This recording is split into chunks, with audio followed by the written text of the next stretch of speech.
Industrial Relations and Labor Law for UPSC EPFO 2023. This is a series of most expected question where we are going to practice 200 questions.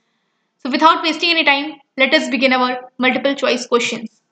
So question number first, who has propounded the system concept of industrial relations? Find out from the following. L.N. Flander, L.N. Flax, John T. Dunlop, Neil Chamberlain. So who among the following has propounded system concept of industrial relations? ये हमने अपने previous videos में देखा है. So अगर आप मेरे videos को देखे हो तो you can easily tell the answer. The answer here is John T. Dunlop. He has propounded the theory system concept of industrial relations. Next question is here on your screen. Which is the correct order of settlement of industrial dispute? कौन सा इसमें से correct order है? अगर industry में dispute होता है तो किसके किसके थ्रू होके वो गुजरेगा? Industrial tribunal, national tribunal, conciliation, labour court. 1 2 3 4 and here are your options. आपको अरेंज करना है कि सबसे पहले कहाँ जाएगा फिर कहाँ जाएगा. तो देख के कुछ क्लियर हो रहा है कि नेशनल ट्रिब्यूनल तो लास्ट में आना चाहिए. तुरंत हम नेशनल ट्रिब्यूनल में तो नहीं पहुंचेंगे. तो second is the last option. तो डी तो आपका एलिमिनेट हो गया क्लियरली. ठीक है, बचा ए, बी और सी. तो देखो दो लोगों में जब लड़ाई होती है तो तुरंत कोर्ट तो पहुंच नहीं आते. पहले एक तीसरा आदमी आता है और कहता है let me solve it. Right, दो बिल्लियों के बीच में बंदर आता है बंटवारा करने. सेम वे दो आदमियों के बीच में लड़ाई होगी तो थर्ड पर्सन पहले इंटरवीन करेगा. तो third person means the conciliation. तो आपका सी ऑप्शन भी चला गया. कंसिलिएशन, कंसिलिएशन के बाद कौन आएगा आप बताओ? इंडस्ट्रियल ट्रिब्यूनल की फिर लेबर कोर्ट? या कंसिलिएशन के बाद labour court, then comes your industrial tribunal and then national tribunal. ठीक है, तो ऑप्शन कौन सा सही है आपका? सबसे पहले third, then fourth. So option B is the right answer. Question number next.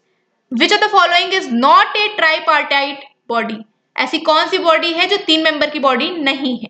Works committee, ILO, Indian labour conference, wage boards. तो कौन सी कमिटी है जिसमें 3 मेंबर्स नहीं है? The 3 members can be like government, employer, employee या जो भी हो. ठीक है, तो इसमें से कौन सी ऐसी कमिटी है? Works committee, ILO, Indian labour conference, wage board. So here we know that works committee is not a tripartite committee. ILO में कौन कौन 3 पार्टी होती है?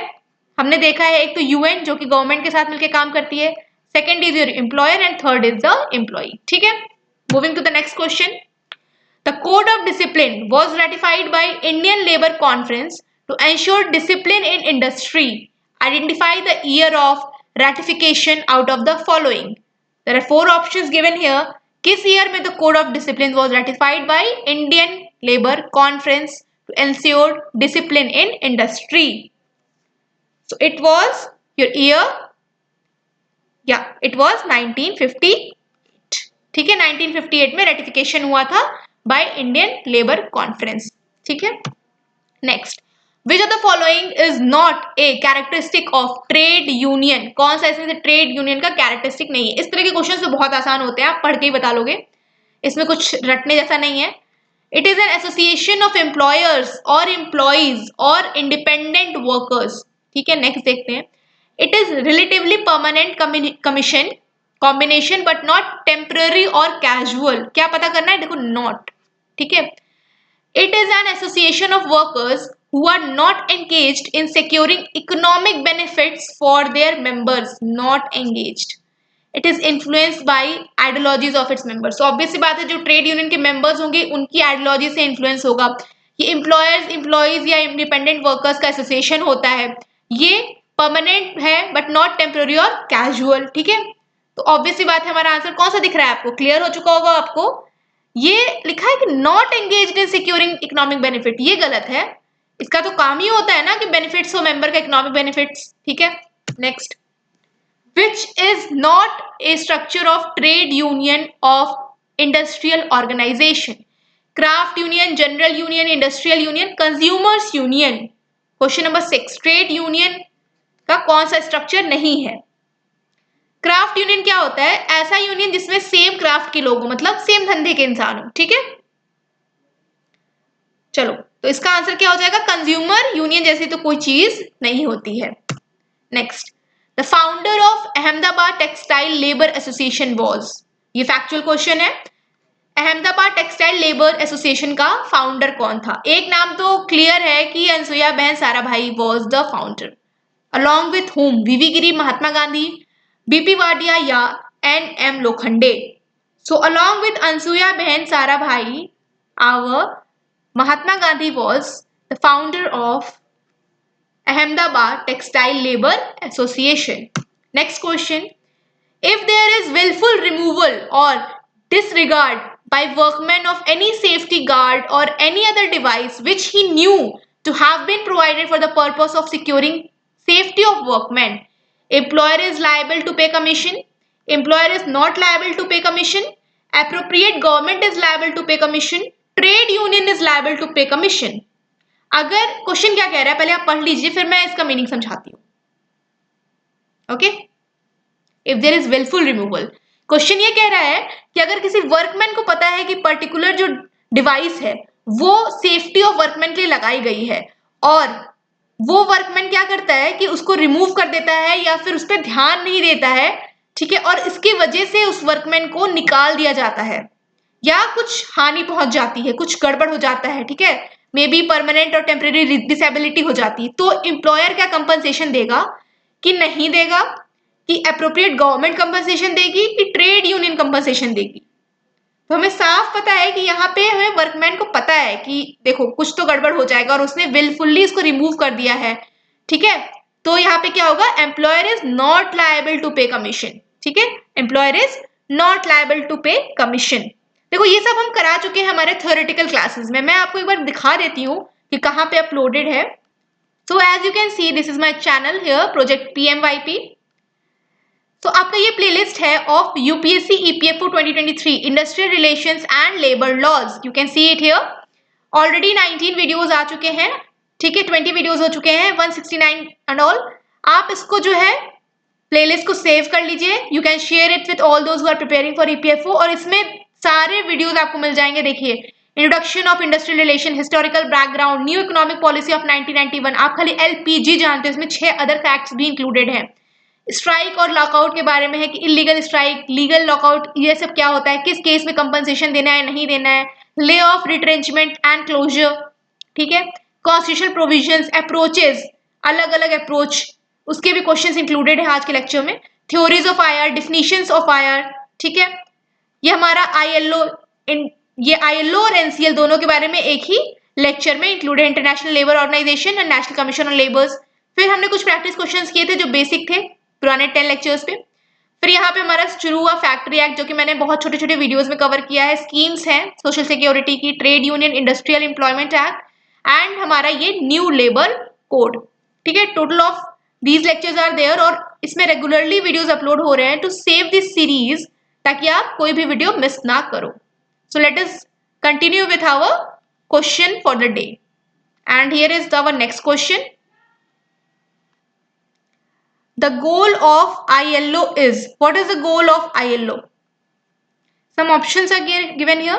Creation of jobs for men and women, not just creation of jobs but creation of jobs of acceptable quality, not overcoming underemployment, not to provide freedom of choice in employment. तो ये clearly आपको साफ दिख रहा है इसका answer. So what is the answer here? The answer is going to be B.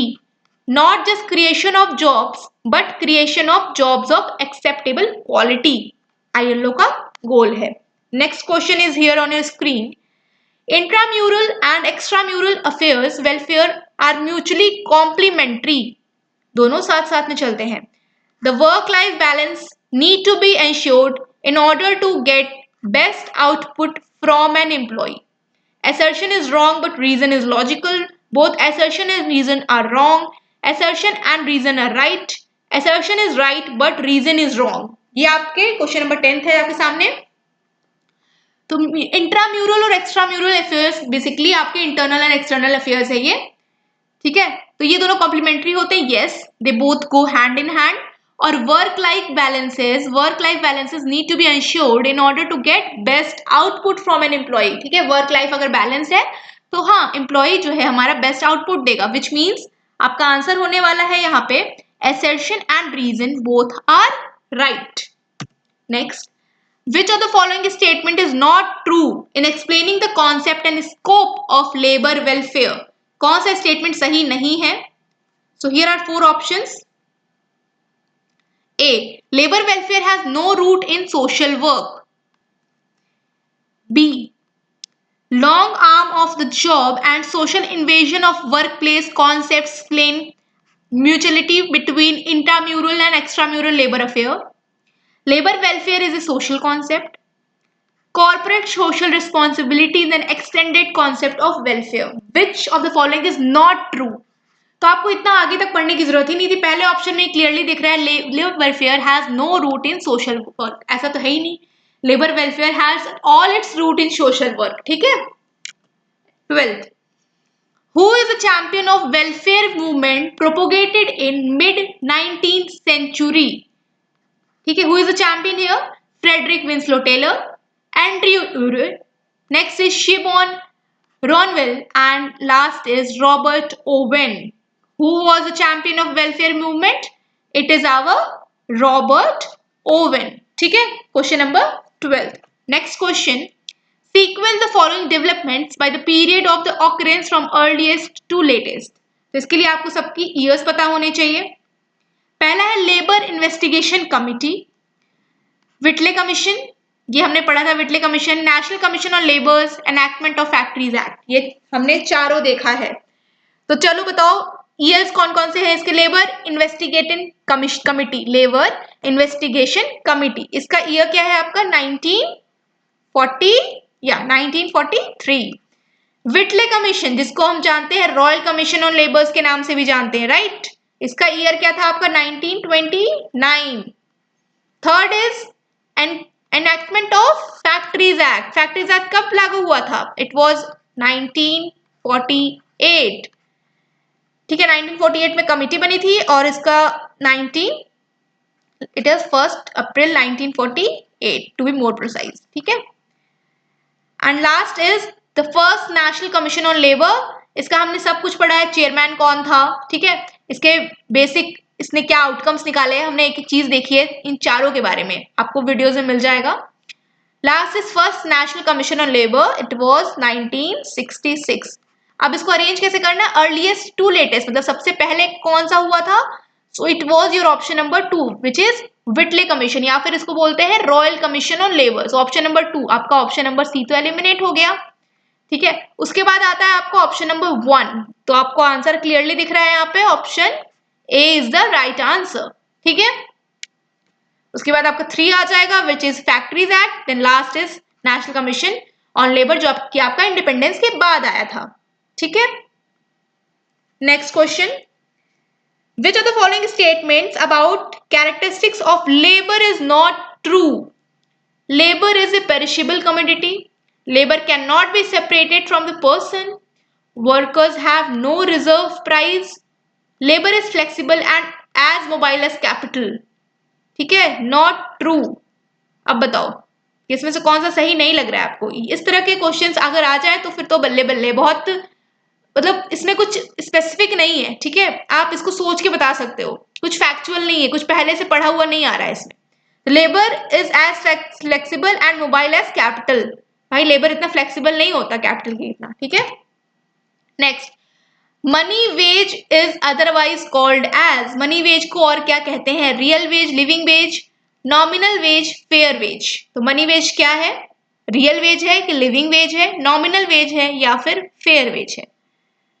तो money wage is the nominal veg.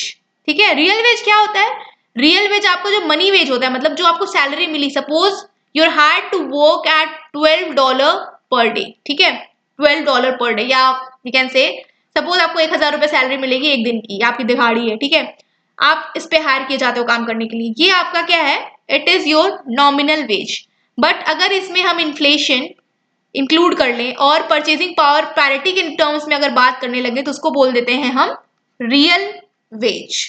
Question number 16, hot stove rule governing the disciplinary action is given bye. Hot stove rule, इसको हम basically समझ सकते हैं कि सांप भी मर जाए और लाठी भी ना टूटे। ठीक है, मतलब कि कैसे किसी के ऊपर डिसिप्लिनरी एक्शन लगाना है और उसको बुरा भी ना लगे, ठीक है, इसको बोलते हैं हॉट स्टोव रूल। किसने दिया था ये?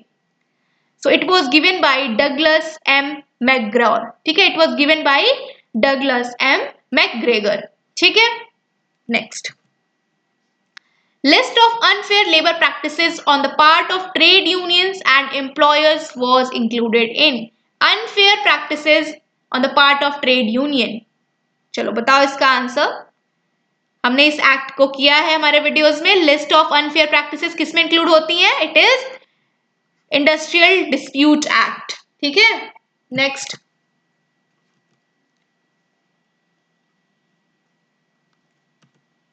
Who coined the term scientific management? Scientific management term कौन लेकर आए?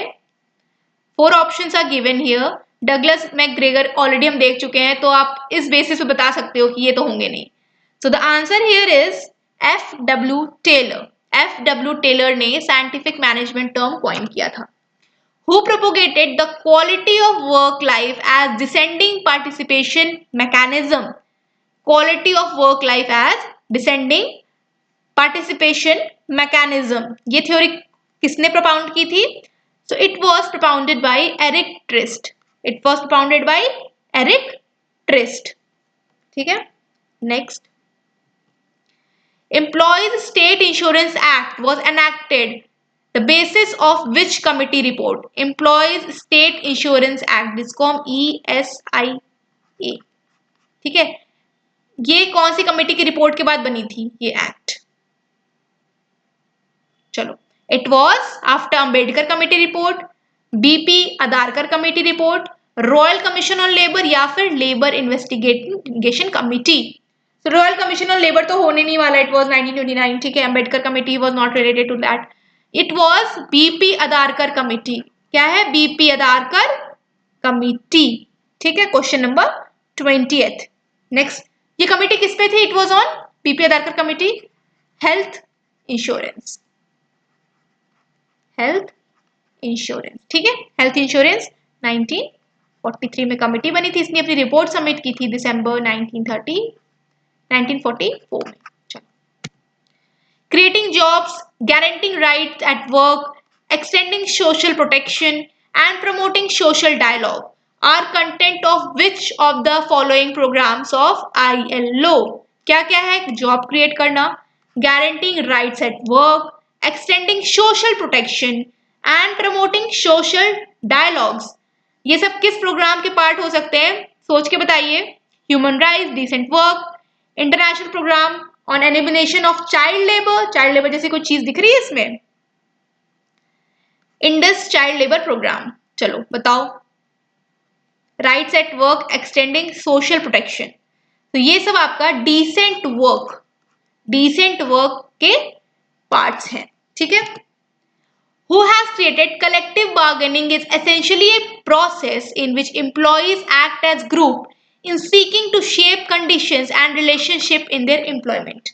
किसने कहा था कि कलेक्टिव बार्गेनिंग एक प्रोसेस है जिसमें एम्प्लॉयज एक ग्रुप की तरह बिहेव करते हैं जो कि शेप करेगा उनके कंडीशंस और उनके रिलेशनशिप उनके एम्प्लॉयमेंट में।